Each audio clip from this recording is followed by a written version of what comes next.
ایمان یہ کہتا ہے میری جان ہے یہ۔ حضرات محترم، قرآن مقدسہ کی ایک مشہور و معروف آیت کریمہ کی تلاوت کرنے کا شرف حاصل کیا۔ اللہ رب العزت ارشاد فرماتا ہے، اے ایمان والو، اسلام میں مکمل طور پر داخل ہو جاؤ اور شیطان کے راستے پر مت چلو، اس لیے کہ شیطان یہ تمہارا کھلا ہوا دشمن ہے۔ شیطان تمہارا کھلا ہوا دشمن ہے۔ حضرات محترم، سب سے پہلے تو اس میں ایک جملہ اے ایمان والو، یہ جب بات آتی ہے ایمان کی تو پھر ایمان والے کو پہچاننا پڑتا ہے کہ ایمان والا ہے کون، کیونکہ ایمان والا سب نہیں ہوتا۔ ایمان کہنے والے تو سب ہے کہ میں ایمان والا ہوں، لیکن ایمان کہتے کس کو ہے؟ نماز ہمارے اوپر فرض ہے، روزہ ہمارے اوپر فرض ہے، زکوٰۃ و حج ہمارے اوپر فرض ہے کیونکہ ایمان والے ہیں۔ لیکن جو ایمان والا نہیں ہے، کوئی کافر ہو، اگر ہم اس سے کہیں کہ نماز پڑھو، رمضان کا مہینہ آتا ہے تو رمضان کے مہینے میں بہت سے کافر کہتے ہیں، بہت سے آپ نے دیکھے ہوں گے نیوز کے ہیڈ لائن، پیپر کے ہیڈ لائن میں پڑھا آفیسر نے پورا مہینے کا روزہ رکھا، تو کہیں گے کہ اس کا روزہ ہوا؟ نہیں کہیں گے۔ کیوں؟ کیونکہ روزہ رکھنے کے لیے ایمان شرط ہے، حج کرنے کے لیے ایمان شرط ہے۔ بغیر ایمان کے نہ روزہ قبول ہے نہ نمازیں قبول ہے۔ جب بغیر ایمان کے نمازیں روزہ قبول نہیں ہوتی تو نماز پڑھے گا، ایمان والا ہوگا تو نماز پڑھے گا، ایمان والا ہوگا تو حج و زکوٰۃ ادا کرے گا۔ ایمان کہتے کس کو ہے؟ ایمان کہتے کس کو ہے؟ ایمان کی دو قسمیں ہیں۔ ایک آپ نے سنا ہوگا، بچے پڑھتے ایمان مفصل، ایمان مجمل۔ ایک چھوٹا تفصیلاً ذکر کرنا ہے، آدھا ذکر کرنا۔ فرماتے ایک میں سے ایک ہے وہ اقرار باللسان و تصدیق بالقلب، یعنی زبان سے اقرار کرنے کا نام اور دل سے ماننے کا نام ایمان ہے۔ زبان سے اقرار بھی کرنا ہے، دل سے ماننے کا نام ایمان ہے۔ پھر مانے کس کو؟ آمنت باللہ و ملائکتہ، ہم نے ایمان لایا اللہ پر، اس کے فرشتوں پر۔ اللہ پر ایمان لایا، ضروری ہے کہ ایمان سب سے پہلا اگر ایمان کسی کو لانا ہے تو اللہ پر لانا ہے۔ اور اللہ تبارک و تعالیٰ کی ذات بابرکات کیا ہے؟ رب نے فرمایا قل هو اللہ احد، محبوب فرما دو کہ اللہ ایک ہے، محبوب فرما دو کہ اللہ ایک ہے، ایک اللہ ہے۔ یعنی جب ایک اللہ کہا تو اس سے پہلے یہ چیز جو 300 سال باطل معبود تھے اس کا رد ہو گیا۔ لا الہ الا اللہ، اللہ کے سوا کوئی معبود نہیں ہے، وہ معبود ایک معبود ہے۔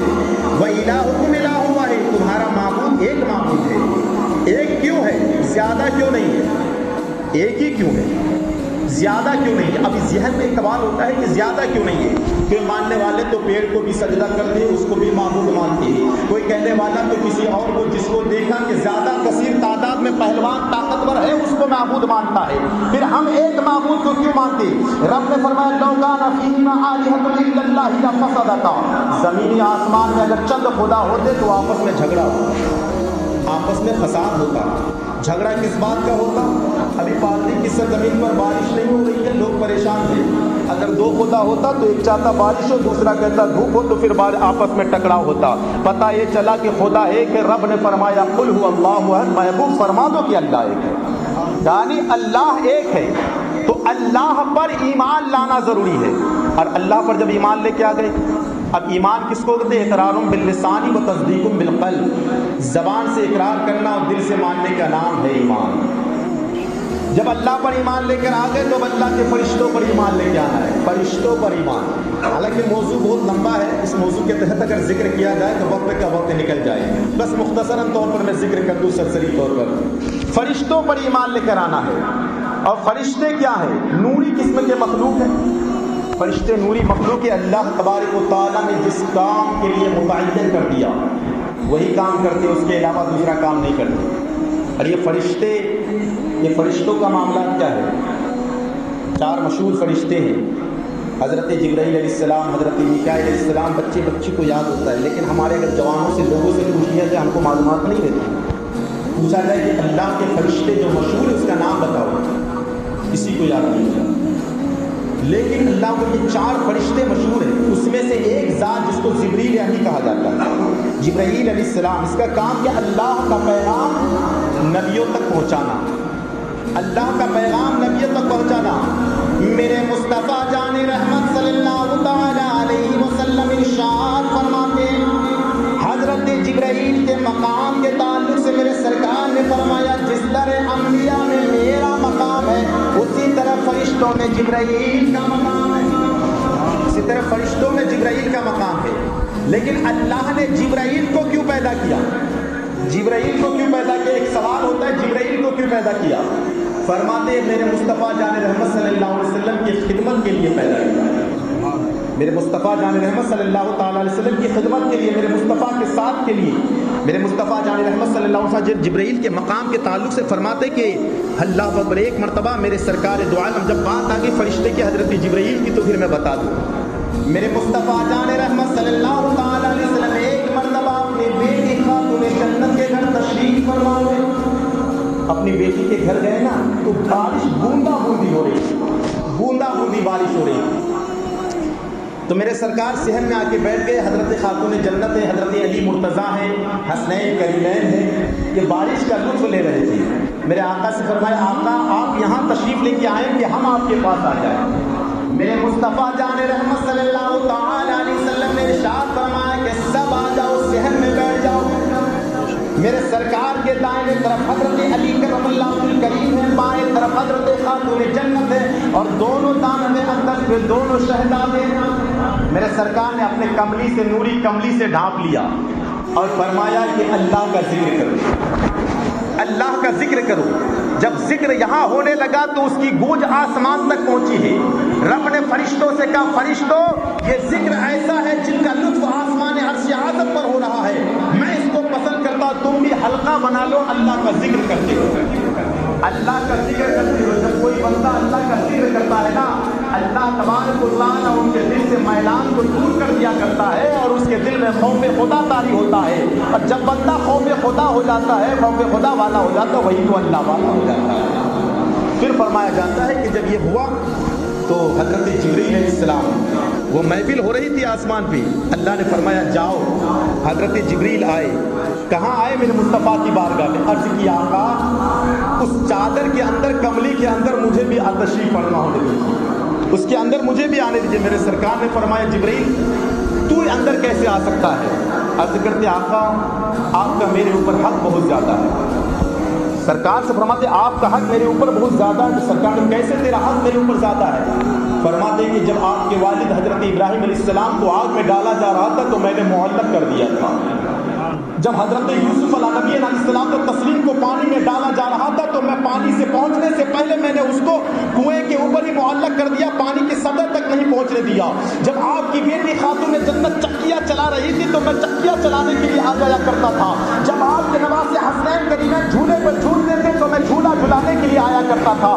یا رسول اللہ میرا حق بہت زیادہ ہے، آپ مجھے اندر تشریف فرما ہونے دیجیے. اللہ تو یہ کون ہے؟ مصطفیٰ کے در کا نگہبان ہے، حضرت جبرائیل امی ہے، جس کا عالم یہ ہے کہ فرشتوں کا سردار کہو، یا میری جن کا عالم یہ ہے کہ فرشتوں میں ان کا مقام یہ ہے کہ جس طرح میرے سرکار کا مقام انبیاء میں ہے.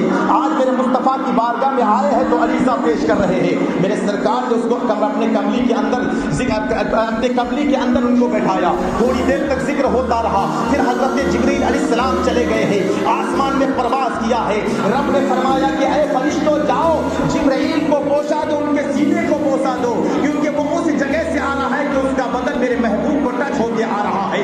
اللہ پر یہ رب کا محبوب ہے اور رب اپنے محبوب سے کتنی محبت کرتا ہے کہ صرف اس کو نہیں بلکہ جو اس کو رب سے یعنی محبوب سے ٹچ ہو جائے ان سے بھی محبت کیا کرتا ہے. ہم کتنے خوش قسمت ہیں، ہم آقا سے محبت کرنے والے، ہم آقا سے الفت کرنے والے. اور میرے سرکار کا روضہ اقدس وہ ہے جس کے تعلق سے میرے سرکار نے فرمایا من زار قبری وجبت لہ شفاعتی، جس نے میری قبر انور کی زیارت کی میری شفاعت اس پر واجب ہو جاتی ہے. میرے مصطفیٰ کا روضہ ہے۔ تو حضرت جبریل امین وہ ہے جس کو میرے مصطفیٰ کی خاطر یعنی ان کے نگہبانی کے لیے خدمت کے لیے پیدا کیا گیا۔ اللہ میں آپ کے سامنے آگے بڑھوں گا۔ ان اللہ ایمان آمنت باللہ و ملائکتہ و کتبہ، اور کتابوں پر بھی ایمان لانا ضروری ہے۔ آسمانی کتابیں جو ہے اس کے تعلق سے وہ رسول اور اللہ کے رسولوں پر ایمان لانا ضروری ہے۔ اللہ کے رسول میرے مصطفیٰ جان رحمت صلی اللہ علیہ وسلم آخری پیغمبر ہیں، اور انشاءاللہ اس مہینے کے بعد ماہ ربیع الاول شریف کی آمد ہو رہی ہے، جس مہینے کا انتظار سب کیا کرتے ہیں۔ میرے سرکار دو عالم صلی اللہ علیہ وسلم کی ذاتی بابرکات کم و بیش 1,24,000 انبیاء کرام تشریف لے کر آئے۔ سب سے آخری نبی میرے مصطفیٰ جان رحمت صلی اللہ علیہ وسلم ہے، اور میرے مصطفیٰ جان رحمت صلی اللہ تعالیٰ علیہ وسلم ایسے ہیں کہ اللہ اگر آدم کو نبوت ملی ہے، موسیٰ کو خلت، حضرت عیسیٰ کو خلت، ابراہیم کو خلت ملی ہے، تو یہ میرے مصطفیٰ کے صدقے سے ملا ہے۔ اور میرے مصطفیٰ کا مقام کیا؟ میرے مصطفیٰ جان رحمت صلی اللہ تعالیٰ علیہ وسلم کسی کو دیتے ہیں نا، اعلیٰ حضرت فرماتے میرے کریم سے گر قطرہ کسی نے مانگا، دریا بہا دیے ہیں دربے بہا دیے۔ میرے مصطفیٰ جان رحمت صلی اللہ علیہ وسلم ایک شخص آیا، سرکار تشریف فرماتے، صحابہ کرام کی انجمن لگی ہوئی تھی کہ آقا مجھے کچھ عطا کر دیجیے، جو میرے دل کی مراد ہے میرے دل کی مراد پوری کر دیجیے۔ میں اس امید سے بہت دور سے آیا ہوں کہ انشاءاللہ میری امید میرے مراد ضرور پوری ہوگی۔ تو میرے سرکار نے فرمایا اچھا بتاؤ تیری مراد کیا ہے؟ عرض کرتے ہیں آقا میری مراد یہ ہے کہ مجھے ایک بکری عنایت کر دیجیے، ایک بکری کا بچہ دے دیجیے۔ سرکار نے فرمایا بس یہی مراد تھی تیری، اتنا سا چھوٹا سا مراد؟ تو عرض کرتے حضور جس کے پاس مرغی بھی نہ ہو تو بکری اس کے لیے بہت بڑی مراد ہوا کرتی ہے۔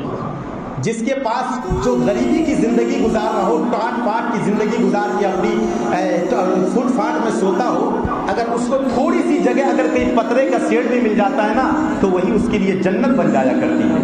ہم محلوں میں رہنے والے کبھی غریب کی طرف نہیں دیکھتے نا، کبھی اس لیے کہا کہ اس چیز میں حرص جائز نہیں ہے، علم یہ جس میں لالچ جائز ہوا کرتا ہے۔ باقی ہم تو ہوتے ہیں کہ ہم نہ کبھی چپل تھا نا، پیروں میں چپل نہیں ہوتی تو ہم سوچتے کہ کبھی محل بنا لے، یہ بھی قیامت کی نشانیوں میں سے ایک نشانی ہے۔ میرے سرکار فرماتے ہیں کہ قیامت کی نشانیوں میں سے ایک نشانی یہ ہے کہ وہ لوگ جو ننگے پیر والے تھے جب بڑے بڑے محل بنا لیں گے، سمجھ لینا قیامت کی نشانیوں میں سے ایک نشانی یہ تھی۔ آج دیکھا جب وہ چرواہا جس کے میرے سامنے کسی کی اوقات نہیں تھی، ہمارے سامنے جو ایک در در کی ٹھوکریں گلی گلی میں بھیک مانگ کے کھایا کرتا تھا، آج دیکھو تو تمہارے سے زیادہ مالدار بن گیا۔ یہ قیامت کی نشانیوں میں سے ایک علامت کا نام یہ ہے کہ کوئی غریب نہیں رہے گا۔ تو میرے سرکار نے جس کے پاس مرغی بھی نہ ہونا تو پھر بکری بہت بڑی مراد ہوا کرتی ہے۔ میرے سرکار نے جب اتنا سنا نا تو میرے سرکار نے فرمایا چلا جا میدان میں، وہاں 80,000 بکریاں چل رہی ہے جو میری ہے، اور اس کے ساتھ 300 غلام بھی ہے، بکریاں بھی تمہاری ہے اور غلام بھی تیرا ہے۔ اللہ پر اعلیٰ حضرت نبی تو فرماتے میرے کریم سے گھر قطرہ کسی نے مانگا، دریا بہا دیے ہیں دربے بہا دیے۔ میرے سرکار دو عالم صلی اللہ علیہ وسلم نوازتے تو کتنا نوازتے ہی اللہ، یہ رسول ہی والیوم الآخر، اور قیامت کے دن پر بھی ایمان رکھنا ضروری ہے۔ قیامت کے دن پر ایمان لانا ضروری ہے مسلمانوں، قیامت کے دن پر، کیونکہ آج یہ چیز ہم کچھ ہونے والا نہیں ہے، بس مر گیا جب تک پیدا ہوا تب تک تھا، مرنے کے بعد پھر کیا ہونا ہے۔ ہمارا عقیدہ یہ ہے کہ یہ مرنے کی یہ جو چند مختصر سی زندگی ہے، اصل زندگی تو وہ ہے جب تم کو قبر میں دفن کر دیا جائے گا۔ اب قبر میں دفن کرنے کے بعد پھر تیرا کوئی سہارا نہیں ہے۔ باپ ساتھ چھوڑ دیا، ماں بھول گئی تم کو، تمہارے اولاد، تمہارے بچے، تمہارے خاندان والے، جب تک تم زندہ تھے تمہاری سانس چل رہی تھی تب تک تیرے تھی۔ جس دن سانسوں کا ڈور بند ہو جاتا ہے اس دن پھر تیرا کوئی نہیں ہوتا۔ کل قیامت کا دن ہوگا نا، سب بھاگیں گے، کوئی ایک دوسرے سے بھاگیں گے۔ ماں یہ کہتی ہوئی بھاگے گی کہ میں تجھ کو پہچانتی نہیں، باپ یہ کہتا ہوا بھاگے گا میں تجھے پہچانتا نہیں۔ آج سب کو نفسی نفسی کی پڑی ہے، سب کو اپنی پڑی ہے۔ حضرات محترم، وہ قیامت کا دن ہے جس تک ایک ایک قطرے کا حساب ہوگا۔ فرماتے کہ قطرے قطرے کا حساب ہوگا، دریا بہایا جائے گا۔ اس وقت بھی اگر میرے سر کو کچھ اگر سفارش کریں گے تو وہ میرے مصطفیٰ جان رحمت صلی اللہ علیہ وسلم ہے۔ فرماتے یا رب سلم امتی، جب اس وقت پل صراط میں امت محمدیہ پار کرے گی، میرے سرکار فرمائیں گے یا رب سلم امتی، اے اللہ میرے امت کو سلامتی سے جنت عطا فرما دے، سلامتی سے پل سے پار کرا دے۔ اس وقت بھی اگر کوئی میرا مددگار ہے تو میرے مصطفیٰ جان رحمت صلی اللہ علیہ وسلم۔